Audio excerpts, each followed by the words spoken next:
Saturday and you're watching the long form story.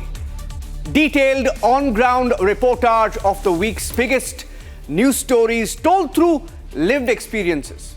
Hard-earned facts, deep journalistic perspective, and we come to you with 4 stories tonight.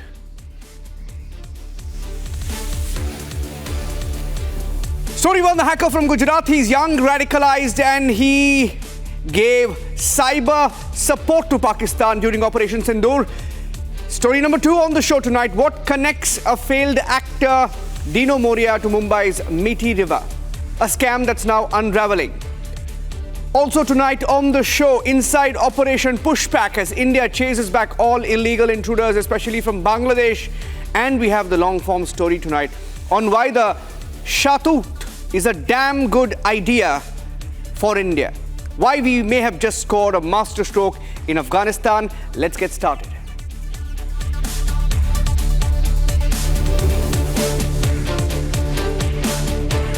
Chief of Defence Staff General Anil Chauhan has said India is ahead of Pakistan on all fronts despite greater diversity than the neighbouring country due to its long-term strategy. At the Shangri-La Dialogue in Singapore today, the CDS has added that India may have lost jets, but we learned from tactical mistakes and hit back hard. Mock drill Operation Shield underway in the border states across the country. The main objective is to ensure citizens know how to carry out rescue operations if a such situation like Operation Sindoor arises. India's COVID-19 tally has reached 2,700 plus cases with 1,100 and more patients discharged. As per the Health Ministry, India has reported 7 deaths across multiple states, with comorbidities playing a significant role in most cases, according to state-wise data.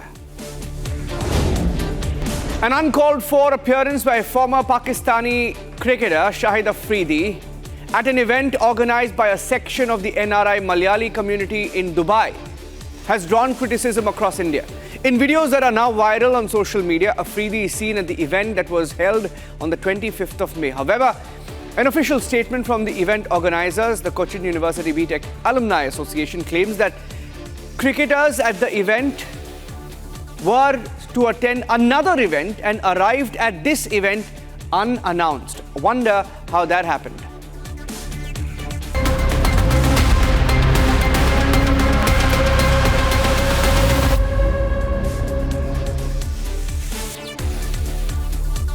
He's 18, quiet, lived with his parents in Nadiad, Gujarat.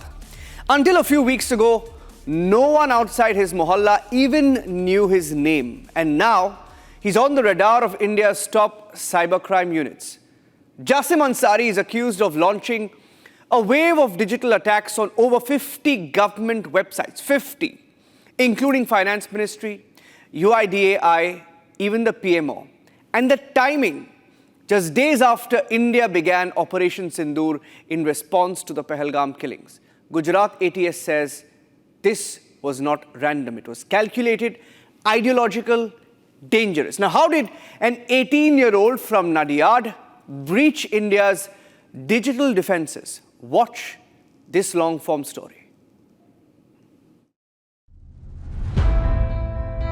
57 kilometers from Gandhinagar, seat of the state government of Gujarat, sits the quiet town of Nadiad.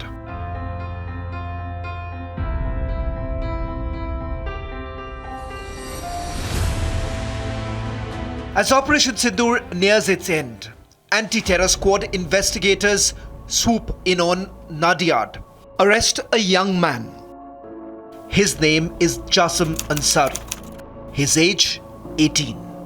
His crime, a cyber attack attempt on 50 plus government websites.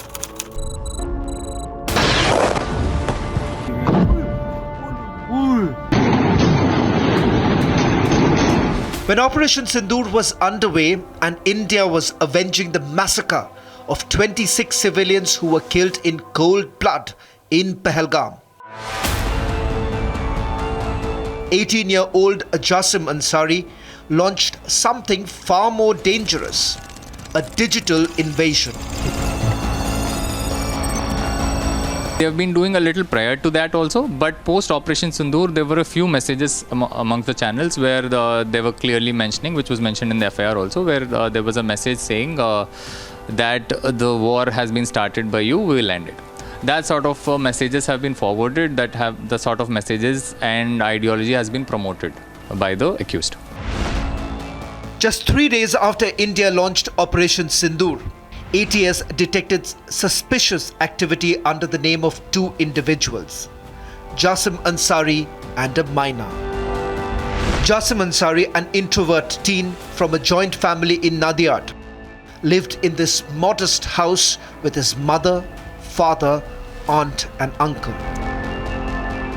18-year-old Jasim Ansari was picked by Gujarat ATS from this very place.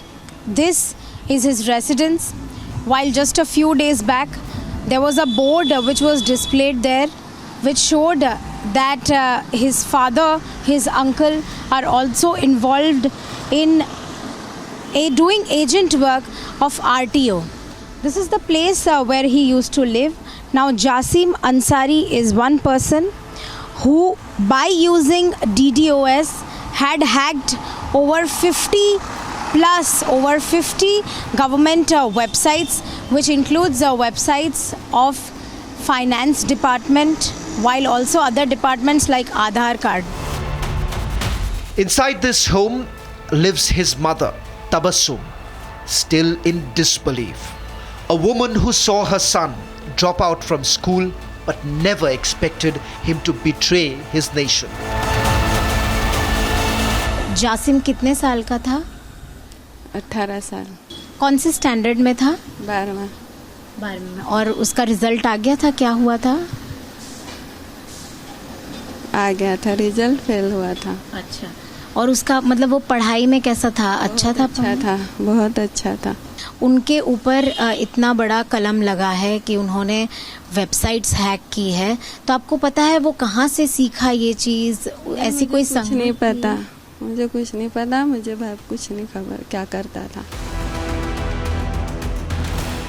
Sir, एक Teachers who taught Jasim Ansari in his 10th standard remember him as normal as any other student with a decent academic record. उसका जो behaviour था वो बिल्कुल normal था, जबकि class में वो किसी से मैच नहीं होता था, अकेला अकेला घूमता रहता था।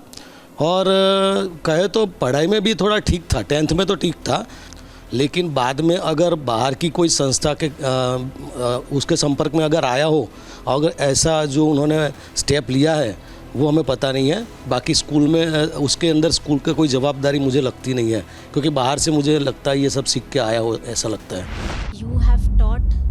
The narrative, however, changes when we speak to the teachers who taught him in 12th standard. They remember him as a below average student and unremarkable. But what really changed in those 2 years? See, throughout the 2-year period, I have find that he is not involved much with the other student. He used to sit single, feel like a shy. He is not asking much question, but he come to school regularly. Around 80% attendance is there, but the performance is average, or I can say below average. Okay, in fact, in 12th standard, in one of the subject, he got fail also. In fact, Jasim performed abysmally in 12th standard and failed in economics. Yet, in the shadows of his average life, Jasim aced his computer practical examinations, a skill that would soon turn treacherous. As the Gujarat police hammer fell on him, it was revealed that Jasim and his minor accomplice were skilled in Python programming. ये जे बने जे छोकराओ छे ए 12th पास નથી પરંતુ last 6-8 મહિનાથી એ લોકો સાયબરના ફિલ્ડમાં ઘણા જ એક્ટિવ છે. યુટ્યુબ અને બીજા ચેનલ્સ મારફતે એ લોકોએ ઘણો બધો ટેકનિકલ જ્ઞાન અર્જિત કરેલ છે. આ જે ઇન્ક્રિપ્ટેડ ચેટ્સ હોય યા વિવિધ પ્લેટફોર્મ ઉપર કઈ રીતે હેકિંગ થાય એ બાબતમાં એ લોકો ઘણી જાણકારી રાખે છે. એ માટે એ લોકોએ પાયથન લેંગ્વેજ, પાઇડ્રોઇડ ટૂલ્સ, ટ્રમેક્સ ટૂલ જેવા ઘણા બધા ટૂલ્સ અને એપ્લિકેશન્સ અને લેંગ્વેજ વગેરે શીખ્યા છે.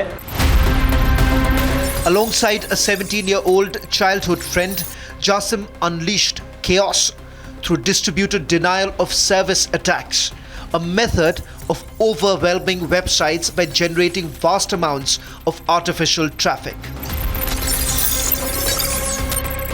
There were a lot of channels. He was a part of one of the channel called AnonSec. That channel was primarily involved in not technically hacking. They were doing DDoS attacks on many websites, particularly targeting Indian websites like SBI. They have done a DDoS attack on SVPI Ahmedabad Airport. They have done a DDoS attack on Gujarat police website and many other government websites which I'm talking about, which technically falls under critical infrastructure of government of India. In total, 54 strategic and crucial websites were targeted by Jasim. Delhi's IGI Airport, Central Bureau of Investigation, UIDAI, Passport Site of India, Ram Mandir of Ayodhya, Indian Navy, Indian Army, Ministry of Corporate Affairs, Prime Minister's Office official website, National Highway Authority of India, Municipal Corporation of Bangalore, Chennai, Delhi, Mumbai, National Judicial Data Grid portal.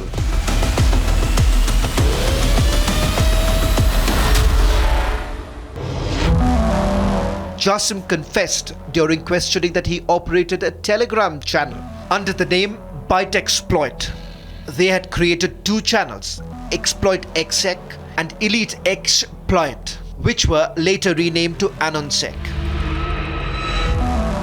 The hacker followed just one modus operandi: take screenshots of the targeted websites and post them on AnonSec channel accompanied by anti-national messages.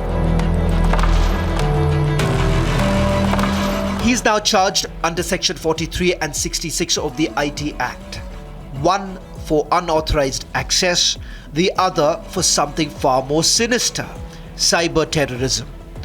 Dr. Lavina Sinha, DCP Cybercrime, breaks down the sections invoked and why Jasim Ansari's actions have triggered the harshest alarms of Indian cyber law. The IT Section 43 relates to the unauthorized access of computer or some source on the internet, whereas 66F is a section on cyber terrorism. It has very stringent punishment which can go up to life imprisonment, and it basically involves those crimes which are targeting the security of the nation or integrity, sovereignty of the nation. The accused had gained access, basically a DDoS attack, denial of services kind of attack, on the websites, and then he had taken screenshots after taking down those websites and posted it in a Telegram group. Posts that he had put on those websites were related to against the nation. So that kind of crime he had committed, for which the FIR was registered and is being investigated by ATS Gujarat. In Nadiad, Jasim's mother still holds on to the hope that her son will be proven innocent in the court of law. In the last few weeks, she went to Jasim's school to get a letter from the school authority to allow him books while he is in custody, as Jasim wants to reappear for 12th standard examinations in the month of June. Was Jasim just a misguided teenager with a keyboard, or a cog in growing digital army? From one Telegram group in Nadiad to dozens across the country, a silent cyber war is being waged by a new breed of traitors. They are scripting betrayal in Python, launching attacks from living rooms, and crushing the very systems that hold India together. And now, agencies are racing against time to hunt down every last one of them before the next big strike. India stands vigilant, but the battle for our digital borders has only just begun.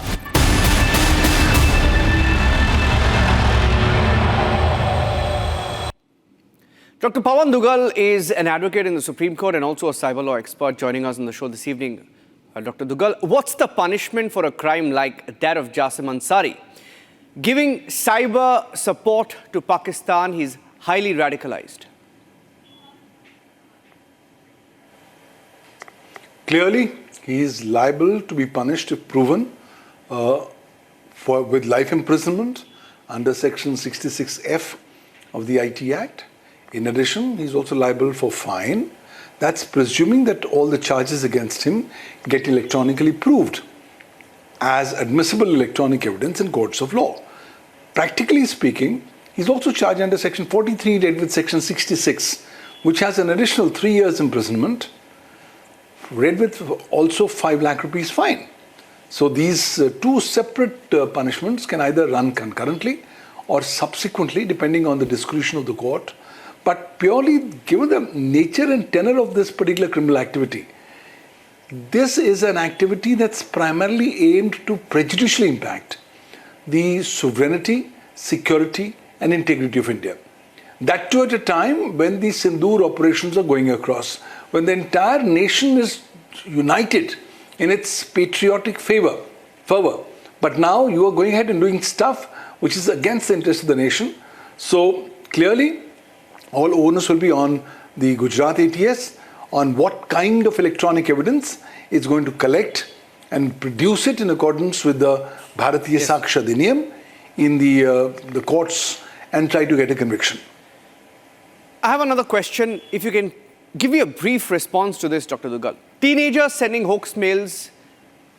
There have been reports on that. Now launching cyber attacks, like in the case of Jasim Ansari. Is that a pattern that you're seeing? Where do they get this training? These teenagers are very nimble-footed and also have got very, very kind of, shall I say, soft brain that's capable of being indoctrinated. And there are state and non-state actors in cyberspace, particularly on the dark net, who are able to go ahead and attract these young gullible minds, indoctrinate them against the nation where they are staying, and then use them as stooges, as agents to go ahead and launch cyber warfare activities targeted against India. Now clearly Pakistan has failed on the ground. Operation Sindoor has been absolutely successful, but then they've gone ahead and gone to their old age tricks of using these gullible minds in India for the purposes of trying to come up with messages that could have a prejudicial impact of pervading or impacting prejudicially the minds of others who will read such messages. So clearly if you're an Indian and then this time you want to go ahead and do DDoS attacks against 50 plus government websites, you want to take screenshots, you want to put it on a Telegram channel and you think you'll not get caught, I think you're mistaken. Indian law enforcement agencies today have adequate wherewithal to go ahead and investigate such matters and take you to justice. Thank you for joining us on the show this evening, Dr. Pawan Duggal. And on to our next story this evening. What if we told you that Mumbai's dirtiest river, in it lies the city's dirtiest secrets? The Mithi river, meant to protect the city of Mumbai, is now a black train of garbage, corruption, wads of money wasted. 65 crore is the number they are putting it at that was sanctioned to clean this river. But where did the money go? It just vanished. A politically linked Bollywood name, Dino Morea of the yesteryear fame, mostly forgotten now, he's right in the middle of this controversy. From Bollywood circles to shady tenders, from BMC's high offices to Dharavi's flooded homes, this scam runs deep. Is this just a cleaning scam or something much more dirty, politically perhaps? We followed the trail last week. You'll want to see where this leads.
Behind me flows the Mithi river, or at least what is left between the sludge and the garbage.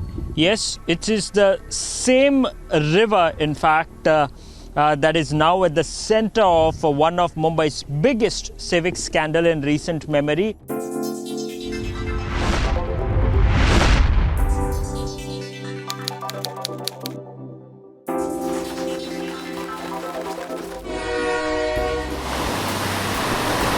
Mumbai, the city of dreams, where skyscrapers pierce the clouds, the Arabian Sea sparkles by dusk, and beneath this glitter flows a river of rot.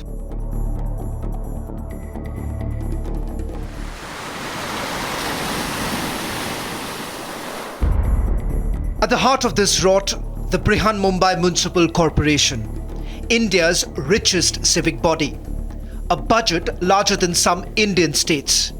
Crores allocated every year to clean this river of death. The core allegation that BMC officials and contractors inflated costs, created fake bills, and signed potentially fraudulent MOUs. All while the river remained dangerously clogged, while initial reports pegged the loss at 65 crore rupees. Some estimates suggest the scam could be as large as 1,000 crore rupees. That's public money, taxpayers' money, siphoned off under the guise of river cleaning. An investigation has revealed alarming irregularities in the execution of the desilting work.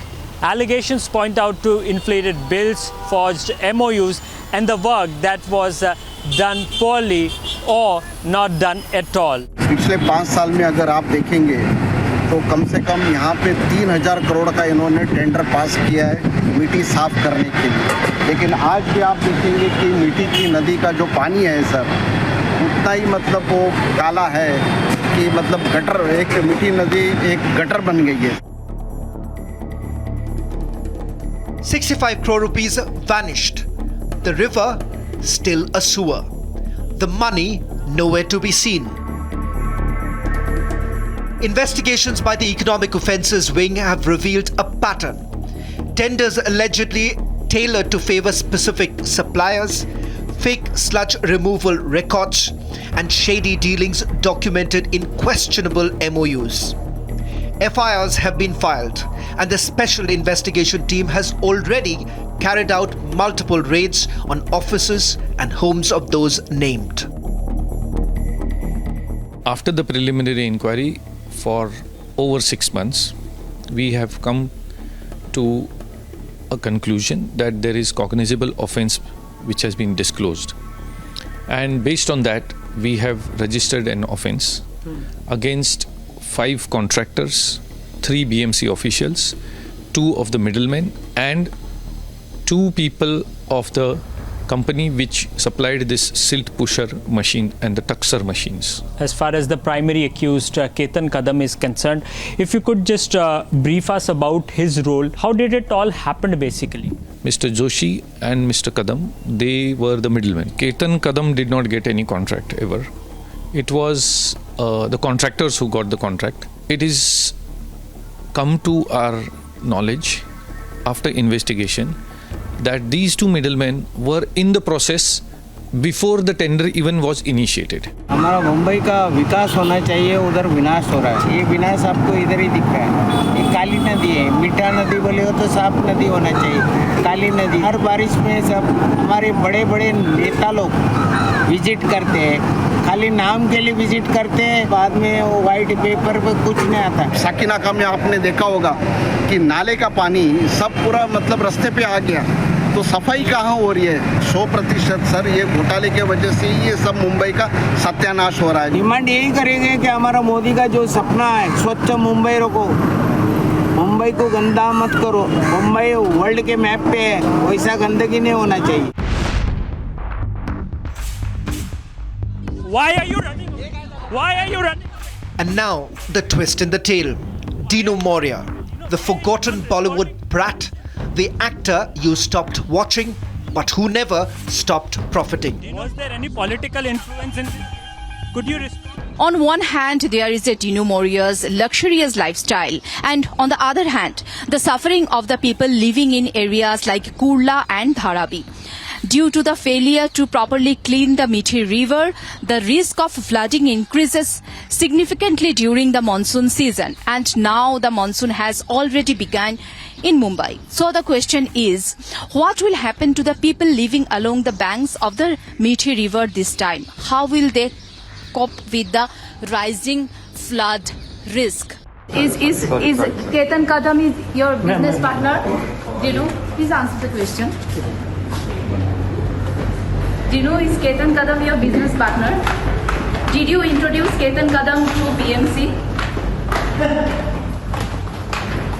Did you use any political influence to introduce Ketan Kadam to BMC? Dino? There are some transaction between you and Ketan Kadam. What is your answer? What is your answer on that? Dino, what is your answer on that? So what we're going to do is,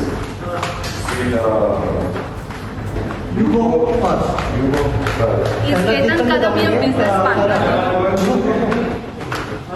You know, What do you say on these serious allegations against you, Dino? Can you say something? Dino Morea? Dino Morea?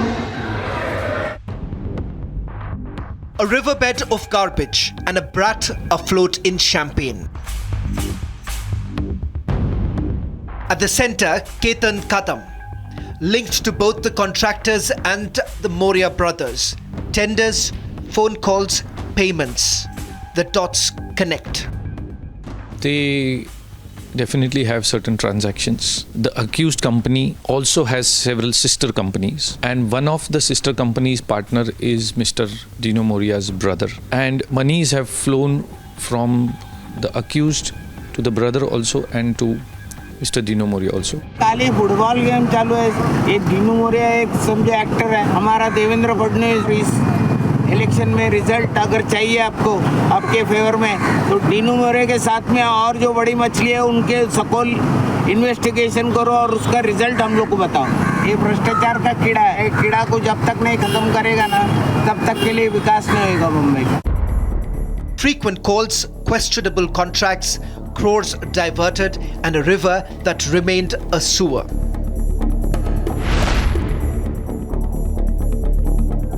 Dinu Moriya को आदित्य ठाकरे ने अपनी दोस्ती के बदले मुंबई में कई जगहों पर ओपन जिम दिया था, ओपन जिम का कॉन्ट्रैक्ट दिया था.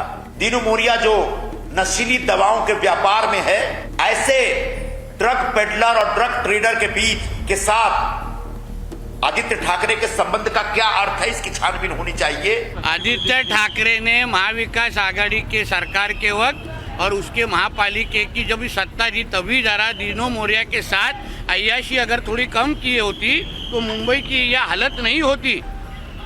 आज मुंबई की तुम्बई होने के सीधे जवाबदार आदित्य ठाकरे और उसके नाइट लाइफ गैंग ही है. As the monsoon approaches, the stakes are high. Will the people who are responsible for defrauding the city will be held accountable, or will it be another chapter in Mumbai's long history of civic apathy and corruption?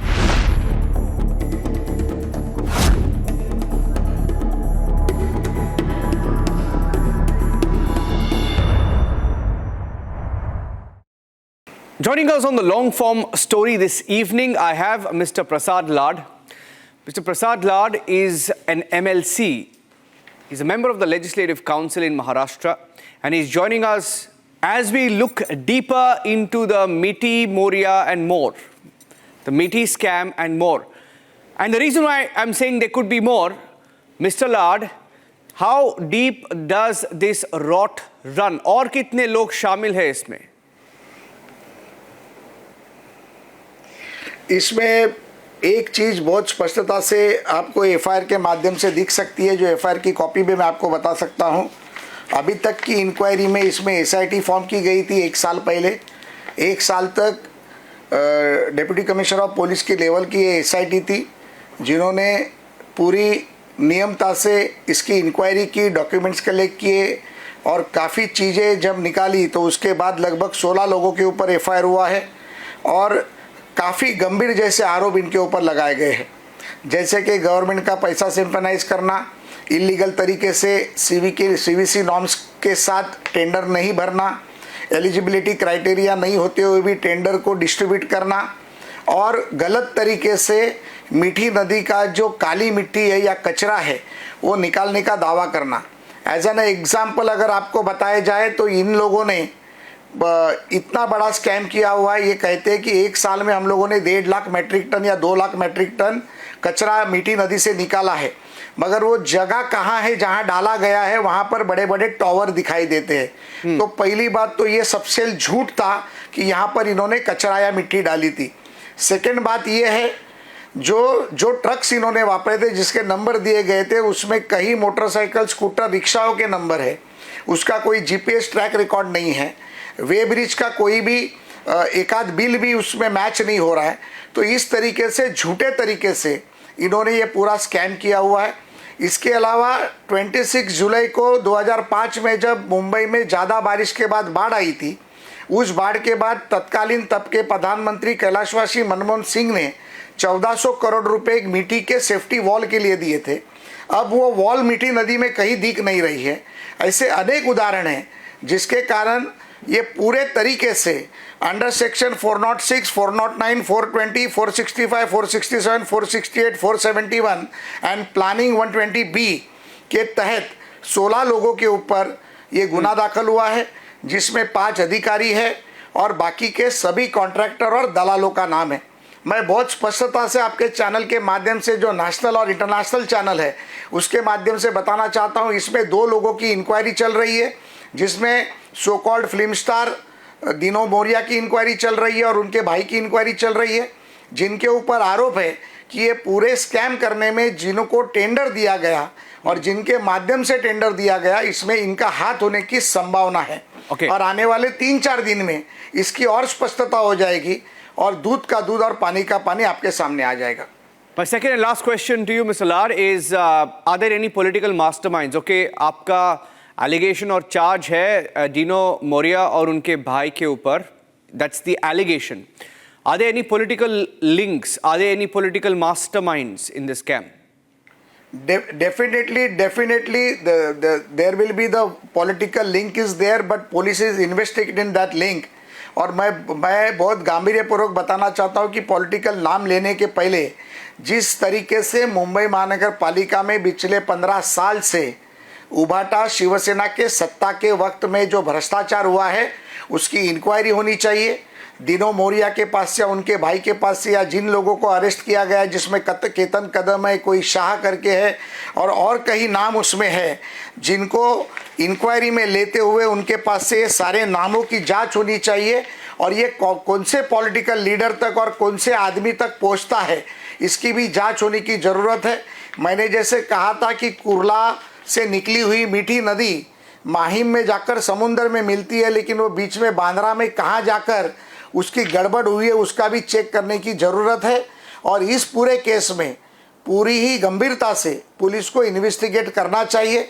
अभी मेरे माहिती के अनुसार ED ने भी इसमें एक FIR register किया हुआ है। मैं ईडी से भी मांग करूंगा कि इस बारे में निष्पक्ष जांच होकर इसके पीछे कौन लोग हैं इसकी इंक्वायरी होनी चाहिए। Mr. Prasad Lar, thank you for joining us on the long form story this evening. They don't come with guns, but their presence on our soil is shifting India's very foundations. From Bengal's borders to Delhi's slums, millions of Bangladeshi infiltrators have already entered India silently, illegally, changing voter lists, fueling trafficking rings, penetrating terror networks. And now India is striking back. Operation Pushback is underway. Mass deportations, midnight raids, and a border war is on in the shadows. Why did the Supreme Court ask whether India is a dharamshala for illegals? Republic exposes the truth behind the headlines. We are fighting tonight the world's largest illegal infiltration racket. India, a land of diverse cultures. Allahu Akbar, Allahu Akbar.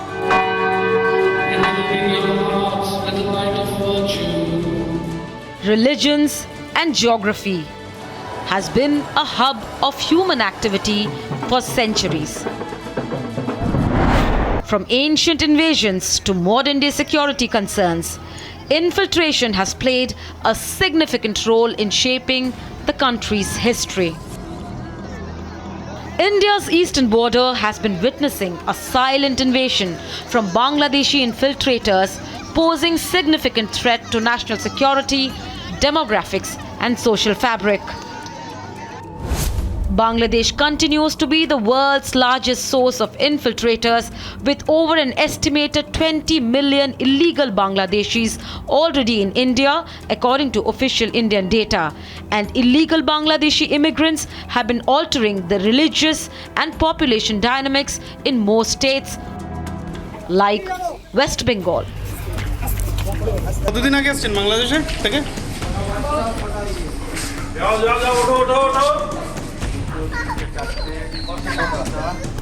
Delhi,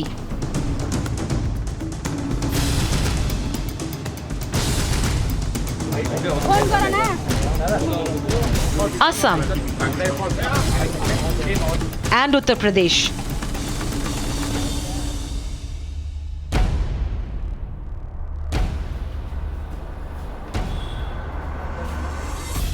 Many of these infiltrators are directly linked to terrorism, human trafficking, Hawala networks, and radicalization. Security agencies have flagged Bangladeshi infiltration as one of the biggest internal security threats, with infiltrators using West Bengal as a launch pad to spread across the country. Watch this operation conducted in 2024, where illegal Bangladeshis confessed about the road most taken. झूठ बोल के कोई फायदा नहीं है sir, पेट की वजह से आया सर। आपको झूठ बोलेंगे इधर का है, आप बोला कि बात बोला ना सर, आपने झूठ नहीं बोला, जो बोल दिया सच बता दिया। It is not a recent issue. It's a historical problem, one that has been unattended for over 5 decades now, since the birth of Bangladesh.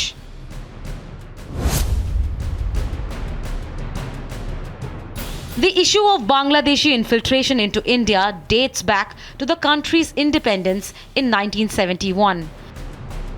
The land boundary agreement signed in 1974 between India and Bangladesh aimed to resolve border disputes, but illegal migration continued. The 4,095-kilometer long border between India and Bangladesh, with around 1,116 kilometers being riverine, makes it challenging to patrol and secure. Periods of political unrest and violence in Bangladesh have led to increased migration. This week, tensions sparked at the India-Bangladesh border in Sitalkuchi block of Kuch Bihar as groups of Bangladeshi nationals tried to infiltrate India at least 3 locations along the border. The BSF pushed them back. I'm in front of the India-Bangladesh border in Kuch Bihar district. As for the security reason, I cannot move 100 meters of the area. But every day, since few days, that seems that in the Bangladeshi citizen are want to enter the Indian territory, where BSF pushed back them. Yesterday, 3 incidents in Kuch Bihar, 2 of them in Sitalkuchi and 1 of them in Sita. In Sitalkuchi, Sangarbari area, in that area, 16 people are want to enter the Indian territory. The Bangladeshi people wants to enter the Indian territory, where the BSF push back them. This is the major things are happening in yesterday in Kuch Bihar. 2 of them in Sitalkuchi, Sangarbari and Shalmari, and 1 of in Shitai. So the reason in every day the Bangladeshi are want to enter at the Indian territory, where BSF push back them. This is the major threat from the Bangladesh. District like 24 North Parganas, particularly Taki, has been identified as hotspots for Bangladeshi infiltration. However, India has made it clear, illegal infiltrators will be pushed out. That's where a silent operation pushback kicks in. Let's take a closer look at this operation and what it is slowly achieving. The primary objective of Operation Pushback is to detect and deter infiltration attempts, neutralize terrorist threats, and maintain peace and stability in the region. The operation involves extensive patrolling, surveillance, and intelligence gathering. Let's look at what happened under Operation Pushback state-wise.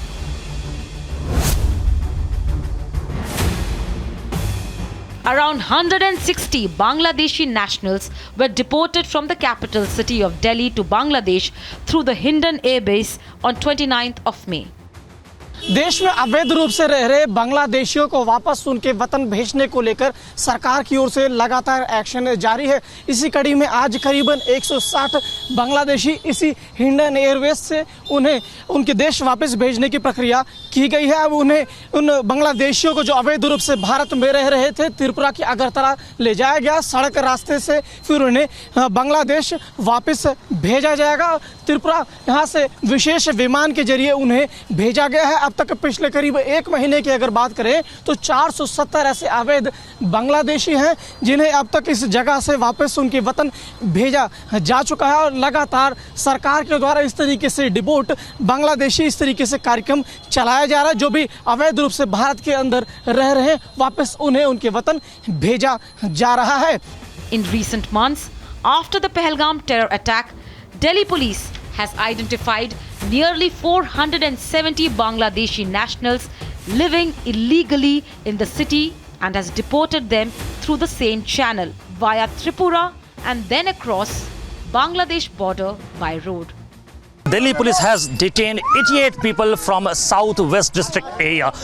While speaking to the Republic TV, Southwest District DCP Surinder Chaudhary has confirmed that initially they have nabbed 121 people, and after the verification they have found out that 88 people were illegal immigrants who came from Bangladesh. Behind me you can see the visual of this very area where we are standing right now. Earlier, Delhi police team has arrived in this area. Not only in this very area, what we have seen that they have also visited Safdarjung enclave area, Vasant Kunj south area, Kapashera area, Sagarpur area and Delhi cantt area. पिछले एक महीने में तकरीबन 470 से भी ज्यादा बांग्लादेशियों को Delhi police ने डिपोर्ट करने का काम किया। पहलगाम आतंकी हमले के बाद से दिल्ली पुलिस ने एक अलग तरीके से बांग्लादेशियों को लेकर ड्राइव चलाई और उसी कड़ी में ये ड्राइव लगातार चल रही है। और आप तस्वीरें देखेंगे बाकायदा परिवार के साथ जो अवैध रूप से बांग्लादेश के रहने वाले लोग हैं वो दिल्ली के अंदर आ रहे हैं और अलग अलग राज्यों में रह रहे हैं। पुलिया के नीचे से आ जाते हैं। पुलिया के नीचे से कितना पैसा देते हैं? करीब 2,500-3,000 5,000 ऐसे ही लेता है एक शख्स का। हाँ। आप अकेले आए या परिवार के साथ? मेरा परिवार के साथ आया हूँ। कितने लोग थे? 8 लोग। 8 लोग। पुलिया के नीचे दिया आया। अच्छा, किसने बताया था वो रास्ता? रास्ता वो अपना रास्ता है, वो आदमी दूसरा आदमी के पूछ लिया, बोले भाई मैं दिल्ली जाऊंगी, हमारा तो मजदूरी ना मिले यहाँ से। वो दूसरा आदमी हमारे बता दिया भाई यहाँ से ऐसे 10। कितने रुपए लेता है वो आदमी? और 3,000 कोड़ी लेते हो टिकट का ticket. In Uttar Pradesh, a comprehensive campaign catching hold of illegal Rohingya and Bangladeshi immigrants has been launched across Bareilly district. Within just 2 days of the drive commencement, Bareilly police have identified and detained 45 suspected infiltrators. 10 की police की टीमें यहाँ पर लगी हैं, महिला constable भी हैं, पुलिस के जवान भी, अधिकारी भी यहाँ पर हैं, जो एक एक करके देखिए यहाँ पर पूछ रहे हैं। तलाशी लगातार जारी है। एक बार आपको सुनाते भी हैं कि आखिर क्या क्या जांच में पूछा जा रहा है। रामपुर से यहाँ कब आए आप लोग? 15-20 साल। रामपुर का एड्रेस बताइए। रामपुर में कहाँ रहते हैं आप लोग? शाहबाद में कहाँ पर कोई गांव है? कोई कौन सा गांव बताइए? कौन सा? नटिया खेड़ी। तो देखिए पीछे कुछ पुरुष भी हैं जो लगातार यहाँ पर खड़े हैं। क्या आप लोग में कोई डर का माहौल तो नहीं है? पुलिस की टीमें आ रही हैं, पूछताछ कर रही हैं, पूरी सहयोग जानकारी दे रहे हैं ना आप लोग? पूरा सहयोग दे रहे हैं सर, कोई ऐसी कोई वाली बात नहीं है सर, डर वाली। सही है ना? हाँ जी, सब प्यार। घुसपैठिया और रोहिंग्याओं के लिए ऑपरेशन चलाया जा रहा है, आप देख रहे हैं जिस तरह से। अच्छी बात है सर, ये सही अच्छी बात है। हाँ जी, प्यार मोहब्बत से सारे लोग से अपने जो भी पूछ रहे हैं अपने वो हम बता रहे हैं सर। तो देखिए बड़ी बात यह है कि जहां पर ये ऑपरेशन चलाया जा रहा है वहां के लोग ये कह रहे हैं कि हम तो सहमत हैं, हम खुश हैं इस ऑपरेशन से। जो लोग देश के हैं देश में रहने चाहिए, जो गद्दारी करते हैं, जो घुसपैठी हैं, उनको देश से निकाला जाना बेहद जरूरी है। According to officials, nearly 1,000 individuals have been screened at over 100 locations.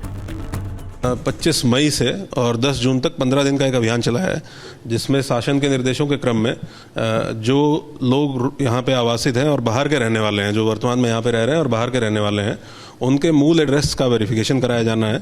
और इस प्रक्रिया में अगर कोई बांग्लादेशी या रोहिंग्या मिलते हैं तो उनका डिपोर्टेशन कराया जाना है, जो MHA की मिनिस्ट्री ऑफ होम अफेयर्स की गाइडलाइंस है उनके according. In Assam, the post-independence era saw a significant influx of migrants from Bangladesh, particularly during the Bangladesh Liberation War in 1971. Many migrants settled in Assam, altering the state's demographics and putting pressure on its resources. The Chief Minister of Tripura also acknowledged the threat of infiltration in the state. हमारे यहाँ कोई सुविधा नहीं है, एक दो इधर उधर आ रहा है, लेकिन हमारे यहाँ बॉर्डर बहुत अच्छी तरह से सुरक्षित है और यूजुअली नहीं आ पाते हैं। एनमा से एक दो आ जाते हैं, पहले भी आता था। And even while the BSF jawans are protecting the borders, some political parties are casting aspersions on the forces. আর আপনার বন্ধু আপনার এজেন্সি আছে, নামগুলো আর বলছি না, আপনারা সবাই জানেন, এজেন্সি দিয়ে লোককে ভয় দেখাও। এটা বড় করাপশন নয়, যারা বর্ডার পার দেয় তারা স্মাগলিং করে। This statement of the West Bengal Chief Minister unfortunately came in the same week which the Supreme Court had asked whether India was a dharmashala, a transit accommodation for the infiltrators. The same Supreme Court had called Bangladeshi illegals as the country's biggest security threat as far as 2006. It is time to push them back.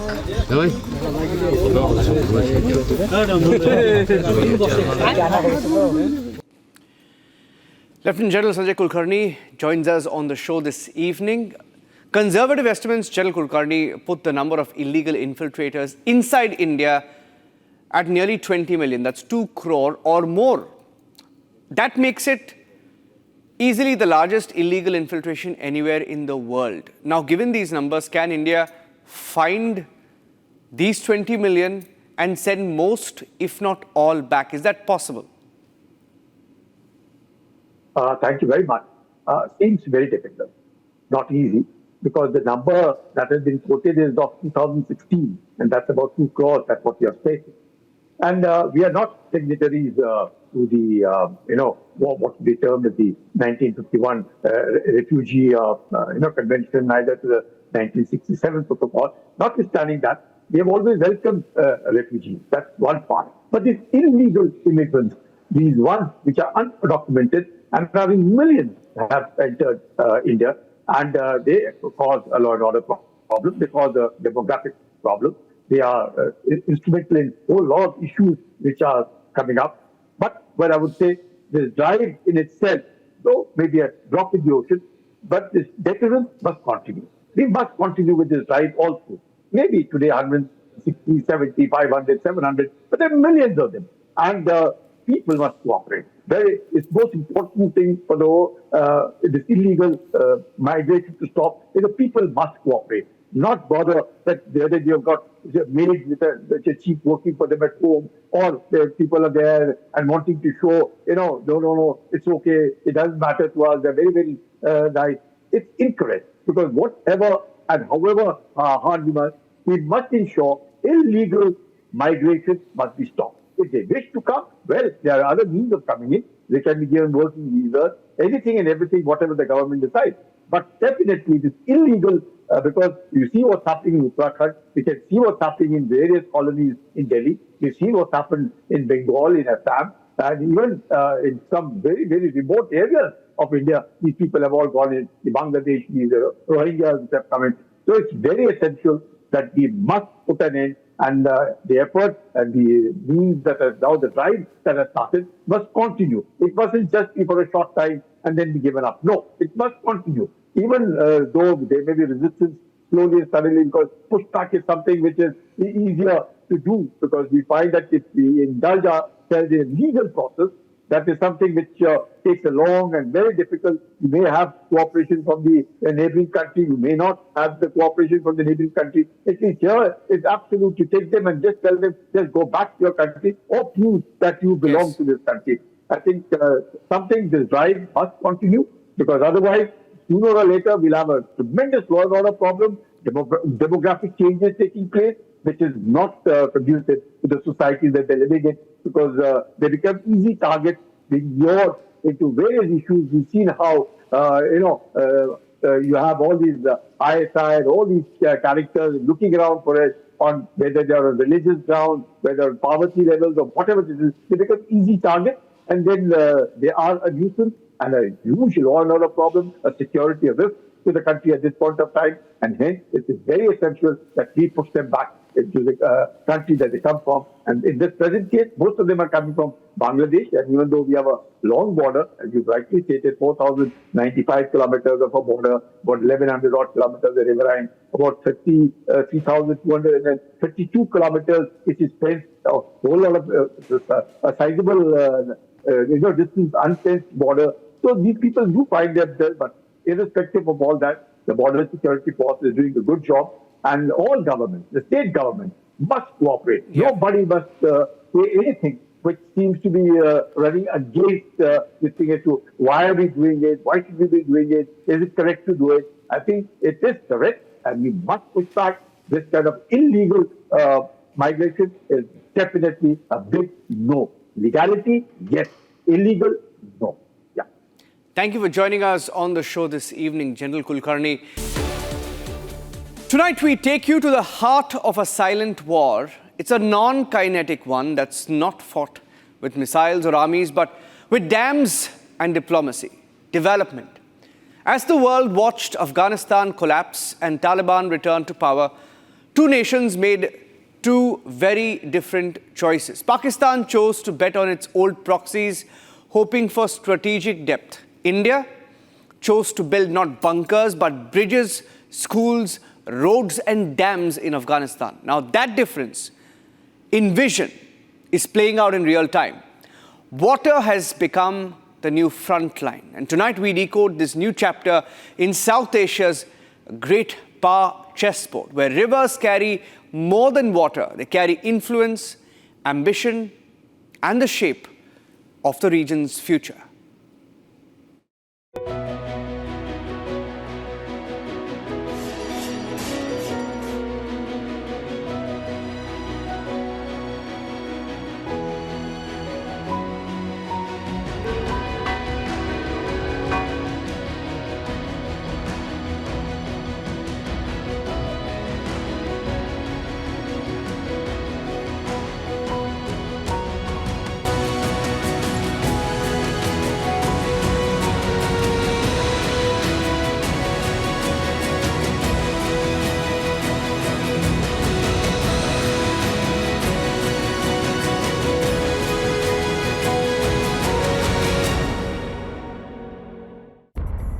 India and Afghanistan, linked by faith,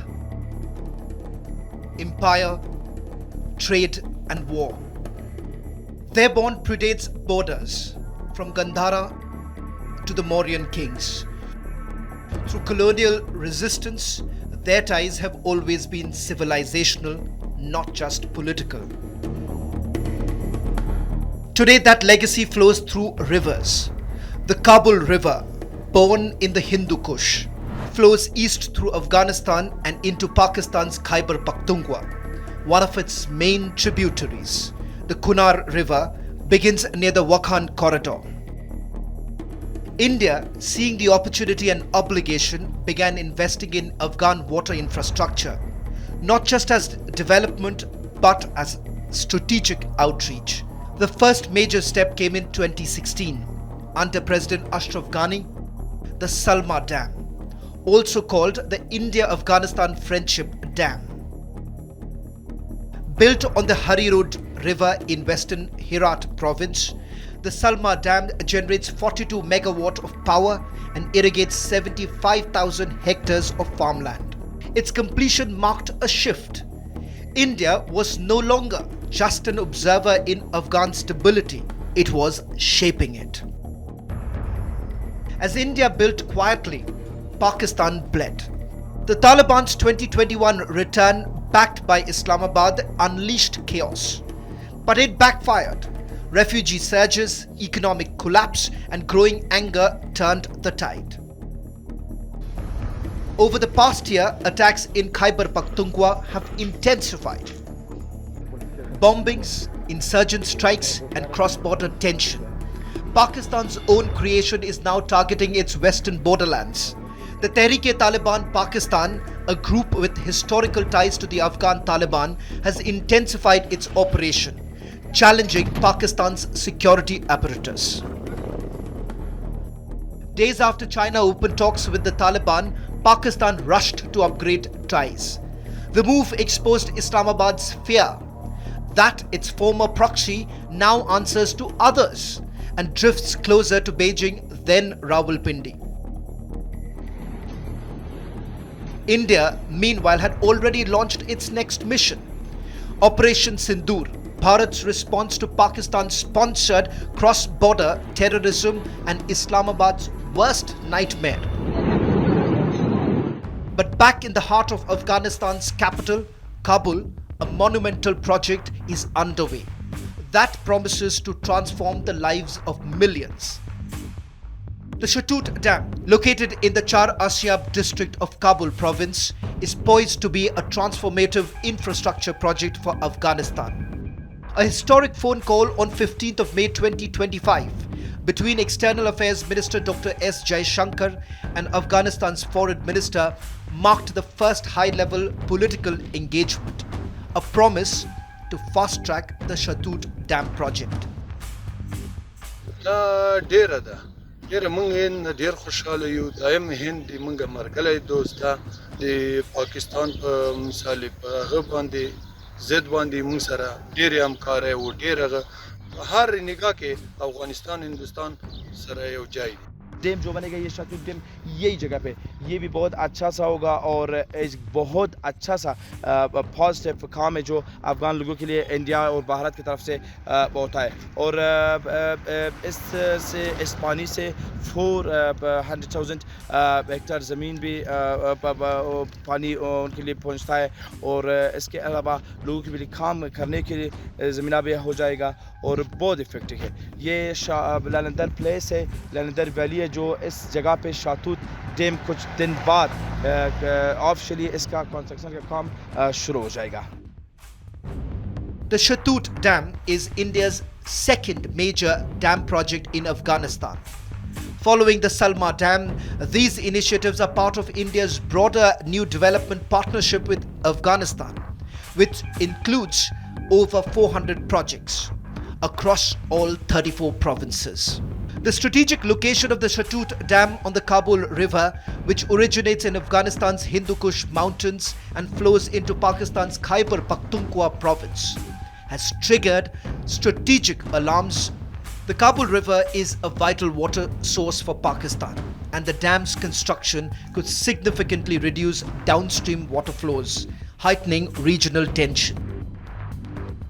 Taliban official का कहना है ये जो शातूत dam यही river पे जो अभी हर मौसम में बहुत पानी बहता है लेकिन अभी पानी थोड़ा सा हुआ है लेकिन जो लोग खेतों में पानी को कवर कर रहा है लेकिन यही आगे इस दो पहाड़ के बीच में इस रास्ते में इस खेतों में इस जगह में एक बड़ा सा डैम बनेगा जो शातूत डैम कहलाएगा।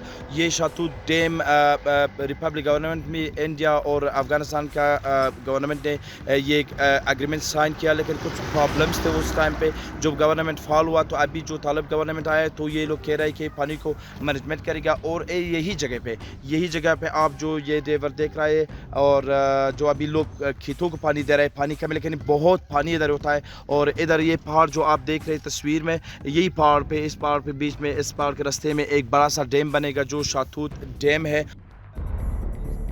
In response to these concerns, India has emphasized that the Shatut Dam is designed to meet Afghanistan's domestic needs. The project's timing, however, and geopolitical context suggest a calculated diplomatic move by India to strengthen its influence in Afghanistan and counterbalance Pakistan's regional dominance. मैं कुछ देर में अफगानिस्तान का capital Kabul के चारसाब district और जहाँ पे ललंदर place valley है और ललंदर वैली में शातूत डैम है जो बहुत फेमस डैम है। अभी कुछ सालों पहले ये डैम कंस्ट्रक्शन का था, एग्रीमेंट साइन हुआ था, लेकिन कुछ प्रॉब्लम्स थे और जब तालिब गवर्नमेंट आया तो तालिब गवर्नमेंट का कहना है कि ये लोग अच्छे से रिलेशन में इंडिया के साथ और मैंने कई लोगों से बात भी किया, इन लोग कह रहे हैं कि इंडिया गवर्नमेंट और इंडियन लोग का शुक्रगुजार है जो अफगानिस्तान और अफगानों से इतना प्यार करते हैं और डैम बनाते हैं उनके लिए। شکر د افغانانو سره ډیره ښه ده، یعنی د پاکستان په ضرورت غواړي چې د افغانستان لپاره ډیر کومکونه وکړي او خدای دې نور مرته هغه ورکړي چې افغانستان سره ډیر کومکونه وکړي او ډیره ګټه رسیدي خلکو ته د دې منطقي خلکو ته، یعنی مثلا دلته باغونه دي، ونې دي، ځمکې دي، هر چیز ته ګټه رسوي، پټي دي। ये लोग कह रहे हैं कि ये डैम जो बताए भारत की तरफ से ये अच्छा सा एक काम है अफगानों के लिए, ये बहुत शुक्रगुजार है ये लोग। और इस शहर का लोग कह रहा है कि इसका पानी का मसला है और अब जब ये डैम बनेगा तो इसका सब ये मसले हल हो जाएगा, उनके लिए पानी मिलेगा और ये इंडिया के शुक्रगुजार है ये लोग। Even as India solidifies its partnership with Kabul through strategic infrastructure, Pakistan is scrambling to reset its own diplomatic equation with the Taliban regime. Acting Afghan Foreign Minister Amir Khan Muttaqi is expected to visit Islamabad soon at Pakistan's official invitation, part of high-level efforts to revive and recalibrate ties. India is acting, building and shaping the future. Pakistan is reacting, trying to salvage influence through diplomatic meetings. Then came the Pahalgam attack. India suspended the Indus Water Treaty. For Pakistan, it's a crippling blow. Pakistan is rattled, but India sees opportunity. Projects like the long-stalled Tulbul Barrage and the optimization of the Baglihar are back on the table. India is asserting its role not just as a neighbor, but as a stabilizer in a region on the edge. Pakistan, once a puppeteer of proxies, now finds itself outplayed in a quieter, deeper conflict.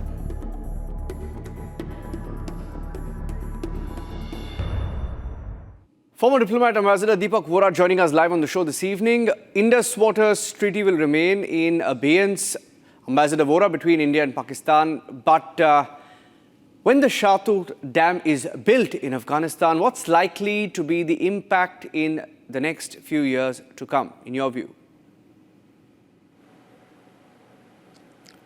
Thank you very much. Can you hear me? Yes, go ahead. We can hear you loud and clear. Thank you.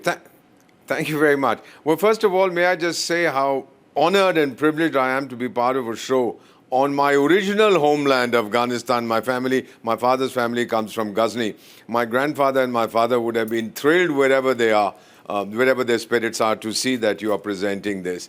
May I just very quickly preface what I'm going to say with three things. One, the Afghans cordially detest Pakistan, that they see as an unwelcome interloper between Afghanistan and Bharat. They say that our borders were with India. Where the hell did this useless character come in between? Second, we have never done anything to hurt Afghanistan. They have never done anything to hurt us. The Kabuliwala remains an enduring icon in India. And the third thing, Pakistan has always thought it could control Afghanistan, give it to get strategic depth. What they are getting is strategic death in Afghanistan. Now, as far as the rivers are concerned, sir, I'm 74 years young, 52 years in diplomacy. Once upon a time, Pakistan was doing pretty well in agriculture, particularly in production of wheat. Now they are woefully short and they import it from wherever they can.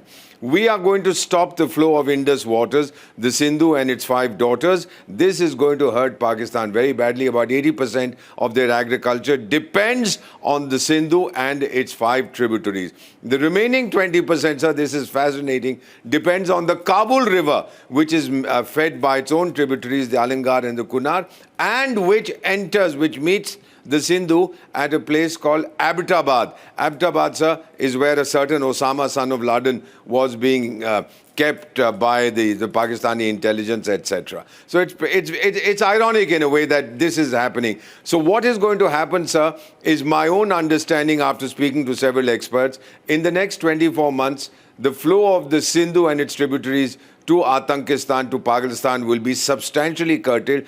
And then, if these dams are built, the Shatut, which I've seen, and the new dam that is now, the Shatut, which is coming up, and the Salma, which I've seen, if these now, officially we'll say these are for providing drinking water, etc., and agricultural use, but in reality, they are going to starve Pakistan of its remaining source of water.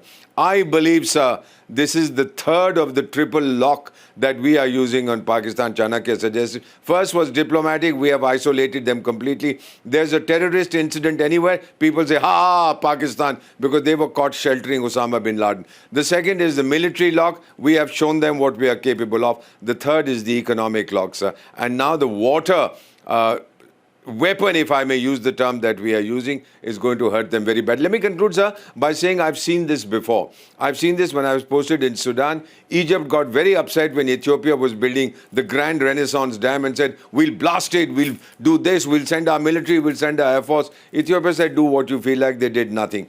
So water becomes a very powerful instrument in today's international context, in bilateral relations. And I'm delighted, sir. I personally, as a person whose father was from Ghazni, I feel very, very happy that we are helping Afghanistan, and in the process of helping Afghanistan, we are neutralizing our common enemy, which is Pakistan. Both of us, some of my Afghan friends who speak English, who studied in India, turn around and say, well, Ambassador, let's damn them. The pun is intentional. What a damn good idea. You know, it's the biggest non-kinetic response ever by India by putting the IWT in abeyance. And the next few months will be very, very critical. Ambassador Vohra, as always, such a pleasure to have you on the show. Thank you for joining us on the long-form story this evening. That's it on this edition. Ladies and gentlemen, reminder that it's Sunday, 12 p.m. You can catch the repeat of the long-form story. And a big announcement that in about 30 days from now, the Republic School of Journalism will begin. The first batch will be on campus and our applications are open. Few seats left. Go ahead, go to republicschoolofjournalism.com and fill in that application.